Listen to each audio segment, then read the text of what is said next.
माननीय प्रधानमंत्री जी ने अभी हाल ही में आकांक्षी ब्लॉक योजना के बारे में बात की है, वो क्या है? एलपीजी मॉडल में सबसे अहम जो है वह क्या है? एल है, पी है या जी है? पूर्वी उत्तर प्रदेश में और पश्चिमी में संस्कृति के स्तर पे क्या अंतर पाते हैं आप? अगर आप लखनऊ से गाजीपुर तक की यात्रा करते हैं, कौन कौन से जनपद से आप गुजरेंगे?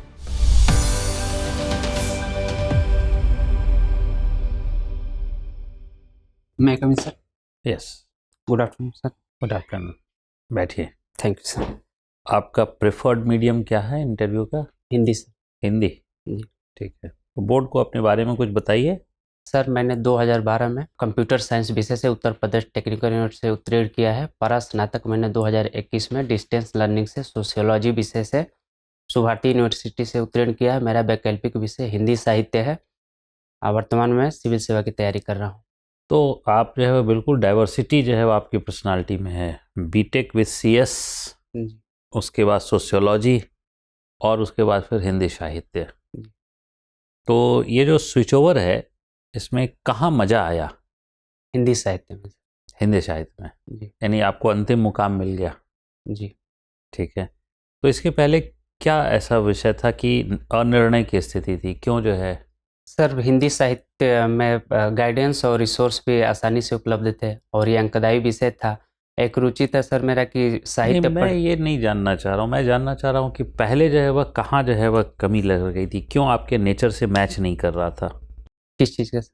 बीटेक या जो है सोशियोलॉजी आपके नेचर से मैच नहीं कर पाया, तभी तो आप नए नए डेस्टिनेशन को ढूंढ रहे थे। नहीं सर, मैं घर पे जैसे बीटेक कर तब किया सब कि घर पे जैसे मैं पढ़ने में ठीक था गांव में, तो लोगों ने कहा कि आप हमारे यहाँ जैसे साइंस जो अच्छा स्टूडेंट है उसको साइंस ही बोलते हैं, पढ़ लीजिए। अच्छा। तो उस टाइम मुझे कुछ करना ही था, मुझे ज़्यादा आइडिया नहीं था, तो मैंने बीटेक में एडमिशन ले लिया सर।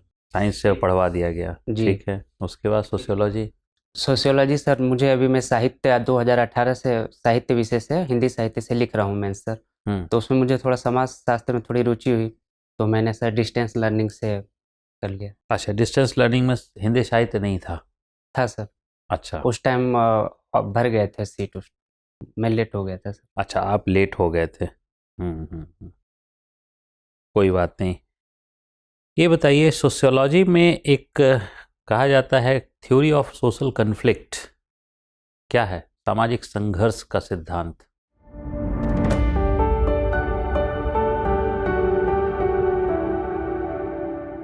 इसमें सर शोषक और शोषित वर्ग में आर्थिक संसाधनों को लेकर द्वंद्व पैदा होता है सर।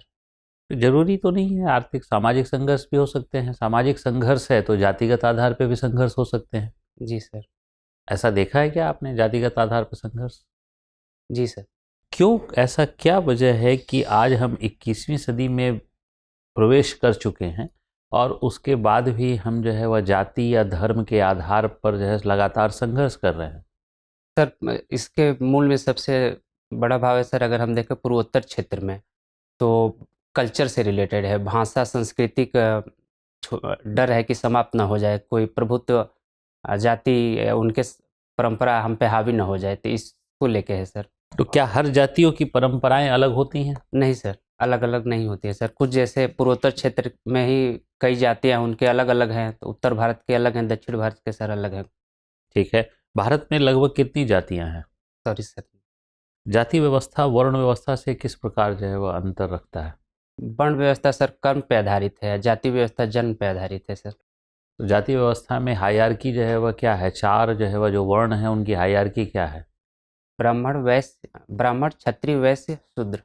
तो ये तो कर्म का ही जो है वह है विभाजन, ये तो कर्म के आधार पे भी यही किया गया। लेकिन सर जन्म बाद में होगा, शुरुआत में उसमें था हायरार्की कि आप किसी भी, अगर आप ब्राह्मण कुल में जन्म लेते हैं, अगर कर्म अपना क्षेत्र अगर चुनते हैं वैसे या किसी अन्य में, तो आप जा सकते थे। लेकिन जाति व्यवस्था में ऐसा नहीं, जिस जाति में आप जन्म लेने उन्हीं अपने कार्यों को अपनाएंगे आप। जाति व्यवस्था के अंतर्गत जो विरोध की भावना है, उस विरोध की भावना को न्यून करने के लिए जो है वह आपके पास क्या उपाय हैं? सर शिक्षा और अंतर जाति विवाह। तो जो शिक्षा होती है, शिक्षा के बाद भी तो जो है वह जितने भी सरकारी जो है कहा जाए, जितने भी सरकारी जो है वह विभाग हैं, जी। यूनिवर्सिटीज़ हैं, हर जगह जो है वह जाति जो है वह के आधार पर भेदभाव जो है वह होते रहे हैं, तो वो तो सब शिक्षित हैं ही। नहीं सर, ऐसा नहीं है कि जाति के आधार पर कहीं भेदभाव होते रहे। अगर होता है तो उसके लिए सर सिस्टम बना हुआ है, और संविधान में सर प्रावधान भी है समानता का अधिकार। अगर किसी के साथ भेदभाव होता है मैं तो तो उसके लिए- व्यवहारिक बात कर रहा हूँ सच्चिदानंद जी। वो तो जो है वह जातिगत आधार पे निश्चित तौर पर जो है वह संविधान में बहुत सारे कानून में बहुत सारे जो है प्रोटेक्शन दिए हुए हैं, लेकिन भेदभाव जो है वह से इनकार किया जा सकता है क्या? जी सर, है भी तो सर, बहुत नगण्य है सर। बहुत नगण्य है। जी। अच्छा, ठीक है। आपके जन्म के वर्ष का क्या महत्व है भारत में?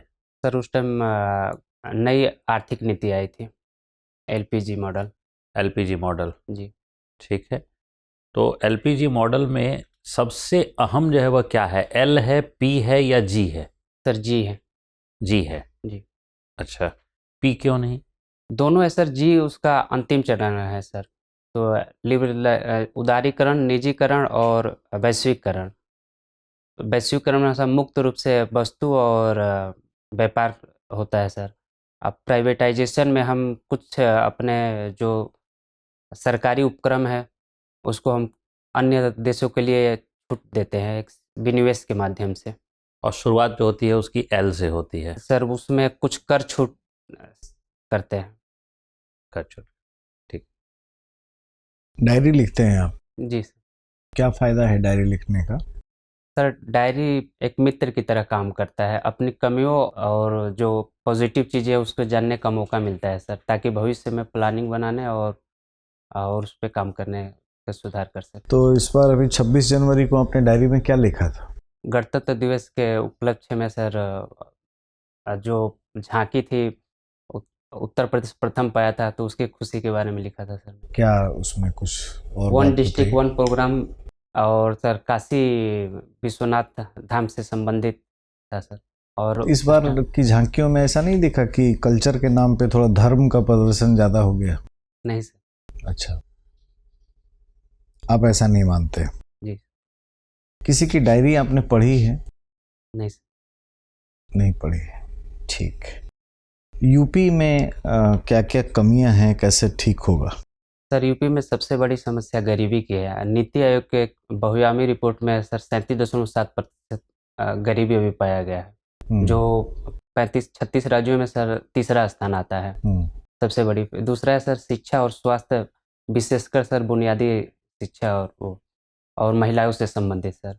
अगर देखें हम सर, भारत का शिक्षा दर 74% है, यूपी का 67। महिलाओं में विशेषकर 57, आधी आबादी बोला जाता है महिलाओं का है सर, लेकिन उसमें आधी आबादी से कुछ ज़्यादा ही बस शिक्षित है।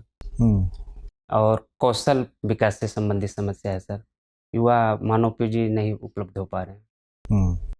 पूर्वी उत्तर प्रदेश से आप आते हैं? जी सर। है ना? पूर्वी उत्तर प्रदेश में और पश्चिमी में संस्कृति के स्तर पे क्या अंतर पाते हैं आप? भाषा के स्तर पे है सर। अब पश्चिमी यूपी में ब्रज भाषा बोली जाती है, पूर्वी यूपी में सर सीमावर्ती क्षेत्रों में भोजपुरी है, और कल्चर रूप में यहाँ भगवान शिव की पूजा ज़्यादा होती है काशी की वजह से। और गाजीपुर सर लौरा काशी के नाम से भी प्रसिद्ध है। और पश्चिमी यूपी में सर कृष्ण भगवान की पूजा होती है, और मथुरा एक संगम स्थल भी है, जैन, ब्राह्मण और बौद्ध। और बीच में भगवान राम की पूजा होती है। जी। तो राम मंदिर जो है वो बन जाएगा तो उससे क्या क्या उस एरिया पे असर होगा आसपास अयोध्या में? सर एक तो पर्यटन को बढ़ावा मिलेगा। पर्यटन से सर जो आसपास के लोग हैं उनको रोजगार भी प्राप्त होगा, और प्रदेश के आय में भी वृद्धि होगी, और रोजगार भी सर उत्पन्न होंगे उससे जुड़े हुए। धार्मिक आधार पे थोड़ा द्वेष बढ़ता दिख रहा है आपको क्या? नहीं सर।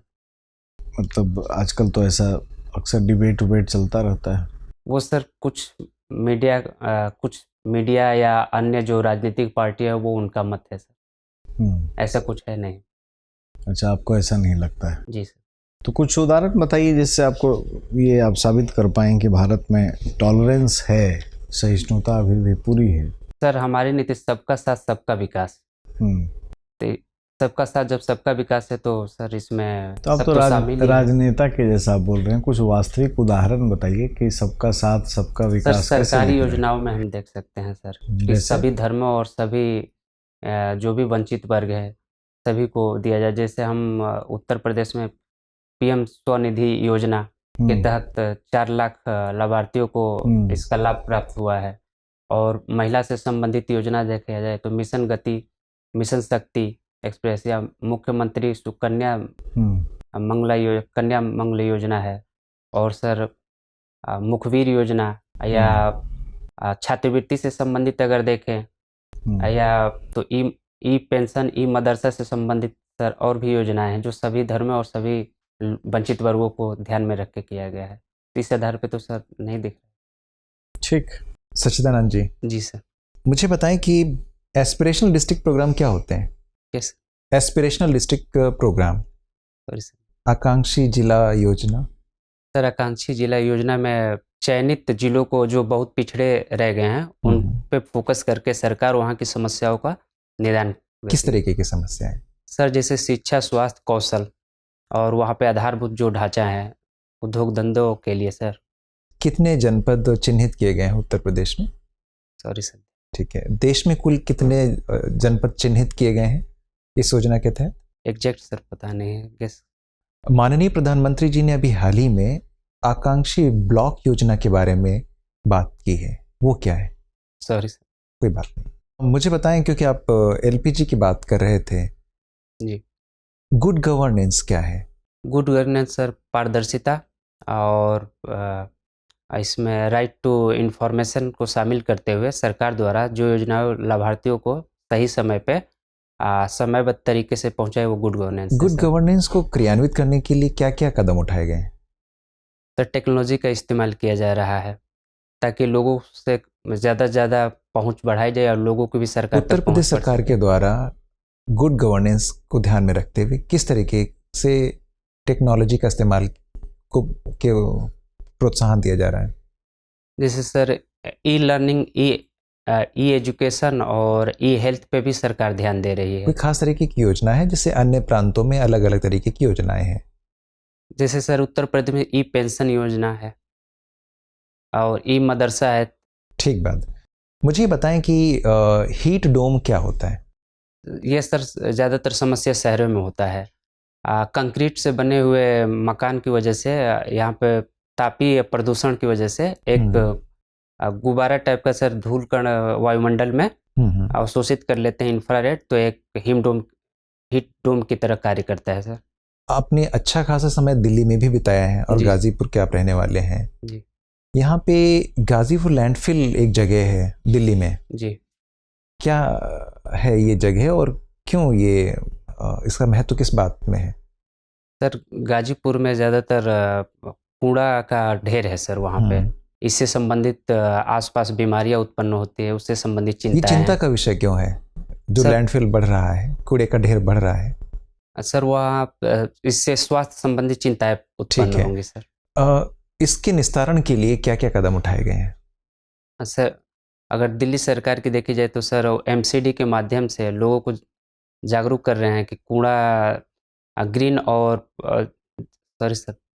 कोई बात नहीं, मुझे बताएं कि आप तो गाजीपुर से आते हैं और गाजीपुर में भारत की सबसे बड़ी ओपियम फैक्ट्री है। जी। गाजीपुर ही क्यों है? सर वो क्षेत्र ओपियम के लिए उत्पादन के लिए अच्छा मतलब वहाँ की ज़मीन उपजाऊ है या उसके लिए एक खास तरीके की आवश्यक परिस्थितियाँ पैदा करती है या कोई और कारण है? उपजाऊ है ज़मीन सर। तो उत्तर प्रदेश की कोई भी ज़मीन कहीं पे भी आप उसको करेंगे तो होगा। गाजीपुर ही क्यों चुना गया? कोई ऐतिहासिक तथ्य हैं इसके बारे में? जी सर। क्या? वहाँ पे लॉर्ड कॉर्नवालिस का मकबरा है और भीतरी स्तंभ लेख सर है विष्णु जी का। और सर मुझे बताएं सच्चिदानंद जी कि पूर्वांचल एक्सप्रेस का नाम आपने सुना है? जी। अगर आप लखनऊ से गाजीपुर तक की यात्रा करते हैं, कौन कौन से जनपद से आप गुजरेंगे इस एक्सप्रेसवे के थ्रू? Sorry sir. कितने एक्सप्रेसवे हैं उत्तर प्रदेश में? 13 है सर। 13 है जी। कुल लंबाई कितनी होगी इन सारे एक्सप्रेसवे की? Sorry sir. कोई बात नहीं। सच्चिदानंद, वेस्ट एशिया समझ पा रहे हैं? जी कौन सा है एरिया? सर, मिस्र, सऊदी वऊदी क्षेत्र को वेस्ट एशिया क्षेत्र में गिना जाता है सर। मिस्र को गिना जाता है? जी श्योर हैं आप? जी तो फिर मिडिल ईस्ट क्या है? Sorry sir. चलिए, कोई बात नहीं।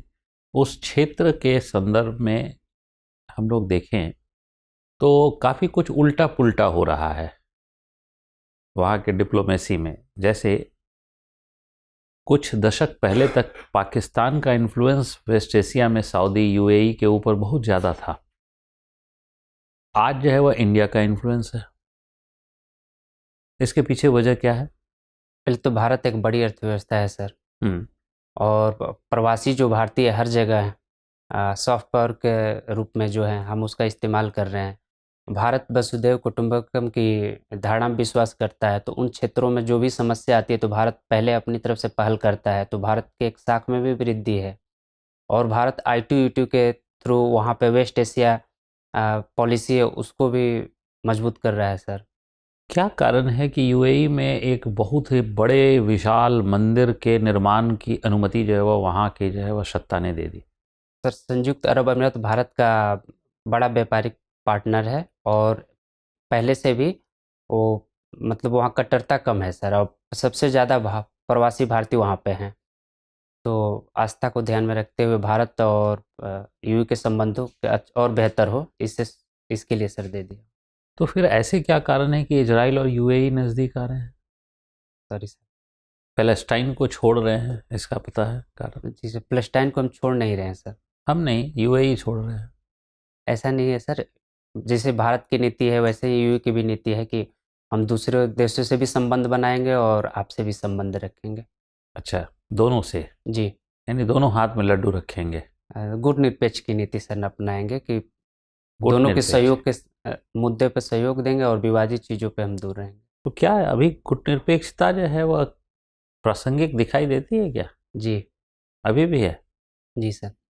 अच्छा, यानी कि जो है वह दोनों, दो जो गुट हैं वो कौन कौन से गुट हैं ये बताइए।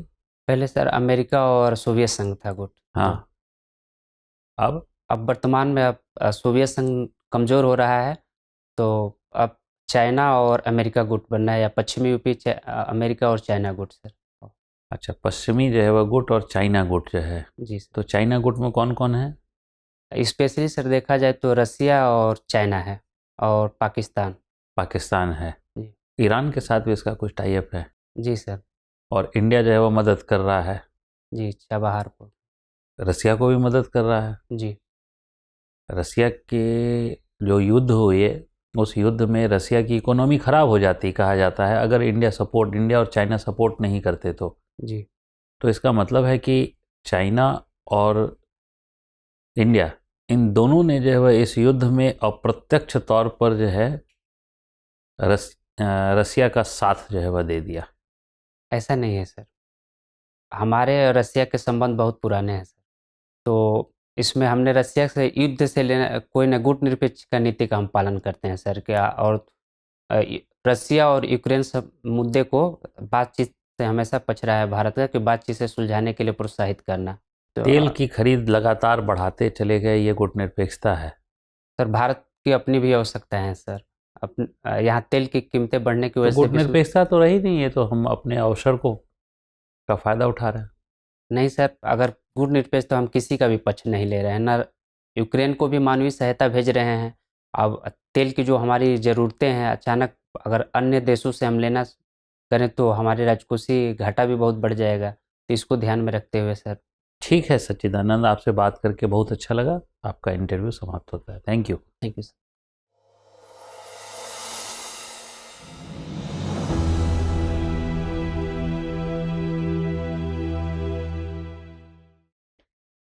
बैठिए।